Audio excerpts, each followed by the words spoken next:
मैं काठमांडू में हूं तो मैं ऐसा कुछ ना बोलूं जिससे मेरा भी वीडियो वायरल हो जाए। इसलिए ये साफ करना जरूरी है कि मैं यहां शादी में नहीं आया हूं। और हमारे देश के मीडिया का हाल देखिए कि शादी में जाना इतना बुरा हो गया है कि अगर मुझे यहां शादी में आना भी पड़ता तो मैं आयोजक से हाथ जोड़ लेता कि मैं जहां पर बैठूंगा शामियाना थोड़ा सा फाड़ दीजिएगा, उसकी सजावट थोड़ी कम कर दीजिएगा। फटा हुआ देख के शायद वीडियो वायरल नहीं होगा, क्योंकि शादी में जश्न मनाना बुरा होता है। उस देश में जहां एक सबसे बड़ा काम, हर दिन का काम शादी की प्लानिंग में निकल जाता है, उस देश में इस बात को लेकर हंगामा मचा है मीडिया के जरिए कि कोई शादी में गया है। तो मैं वीडियो वायरल से बहुत घबराया हुआ हूं और इसीलिए मैं गोदी मीडिया की तारीफ करने के लिए हिमाल मीडिया में आया हूं। हम सभी यहां दुनिया भर में और भारत के मीडिया स्पेस में आ रहे बदलावों पर चर्चा करने के लिए जमा हुए हैं, लेकिन मैं भारत से बाहर गोदी मीडिया की बुराई कभी नहीं करता, सीरियसली।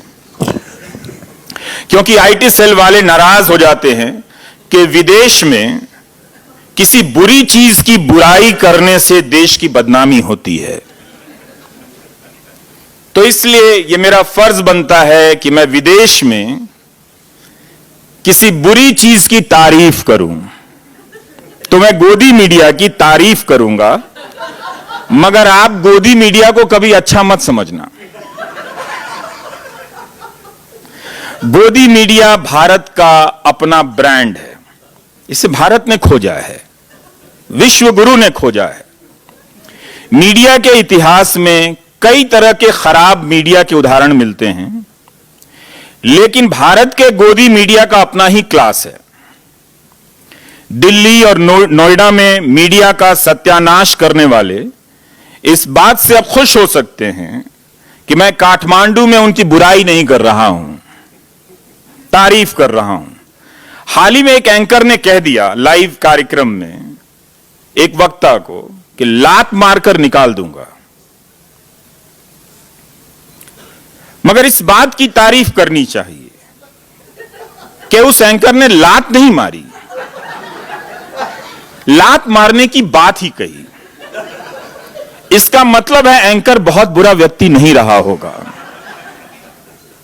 वरना वो कम से कम मेहमान के कपड़े तो फाड़ ही देता। उसने वह भी नहीं किया। अगर आपको किसी चैनल पर एंकर को यह कहते सुनना है कि वह वक्ता को, मेहमान को लात मारने की बात कर रहा है, तो इसके लिए भारत आइए। मैं दुनिया भर से अपील करता हूं कि गोदी मीडिया देखने भारत आइए, आइए। इससे भारत का पर्यटन बढ़ेगा, गोदी मीडिया के सुवेनियर बिकेंगे, लोग टेलीविजन पे सूचनाओं की जरिए की जगह पर एक दूसरे को लात घुसा मारते हुए देखेंगे और पर्यटन का विकास होगा।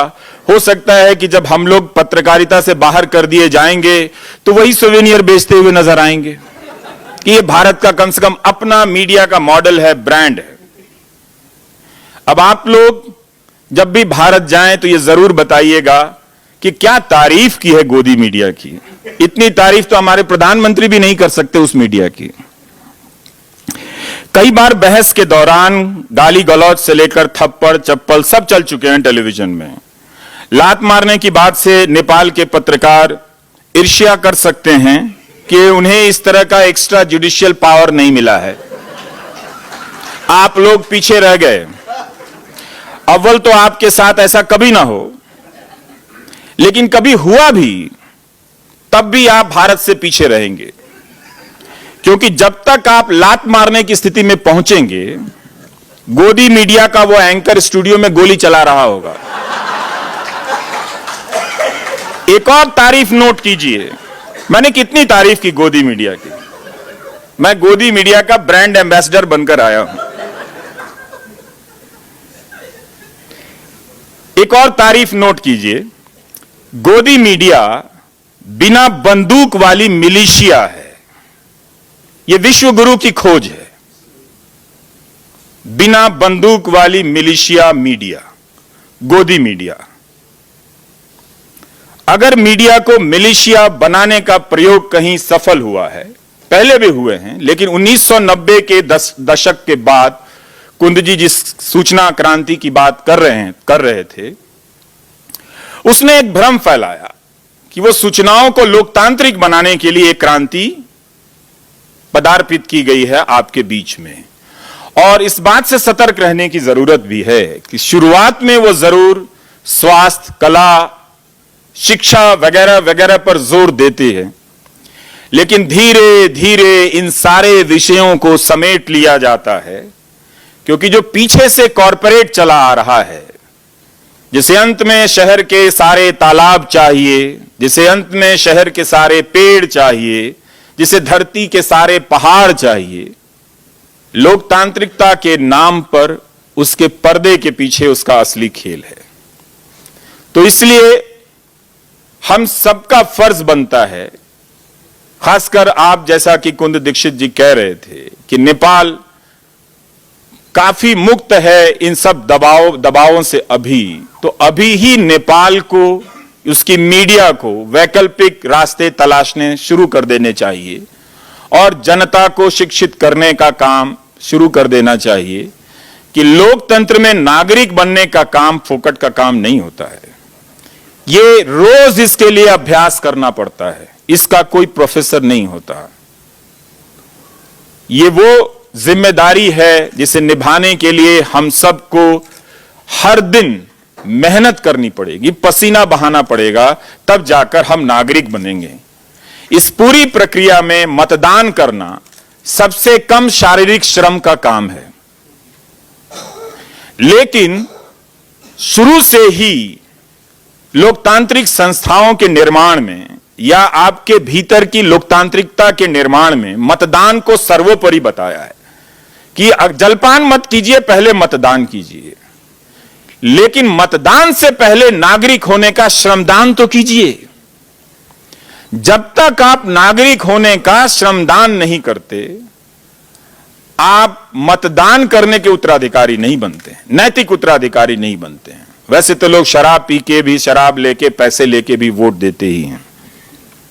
तो दिल्ली से चलते वक्त मैंने तय कर लिया कि जहां कहा जाएगा यहां वहीं पे खड़े खड़े भाषण दूंगा।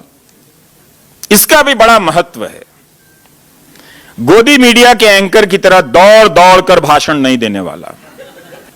हमारे यहां के एंकर दौड़ दौड़ कर भाषण देते हैं। वो दौड़ते हुए आते हैं कहीं से, फिर दौड़ते हुए चले जाते हैं। और उनके रिपोर्टर की तरह कूद कूद कर बात नहीं करूंगा, क्योंकि गोदी मीडिया इतना ओरिजिनल है कि नकल करने में शर्म आती है, अच्छा नहीं लगता। किसी की इतनी मेहनत से खोजी गई पत्रकारिता की हम नकल करें, यह बुरी बात है। कॉपीराइट उनकी होनी चाहिए। तो उनकी वजह से भारत में दिग्दिगंत उदंत पत्रकारिता का उदय हुआ है। एंकर दसों दिशाओं में कूद कूद कर जा सकता है खबर बताने के लिए। और एक ऐसा हुआ कि एक बहुत बड़ा एंकर दौड़ता हुआ आया, और दौड़ते दौड़ते आता है, वो योग गुरु को गोद में उठा लेता है।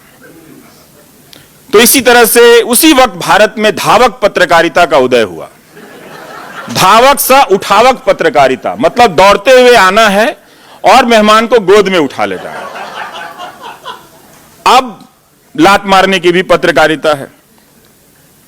और उस चैनल की रिपोर्टर कूद कूद कर खबर दे रही थी, उसे काफी जगह चाहिए। चूंकि इस पर उनकी कॉपीराइट है, तो मैं कूद कर नहीं यहां से खड़े होकर भाषण दे रहा हूं। और हर कोई कूद भी नहीं सकता है, इसके लिए फिटनेस की बहुत जरूरत है।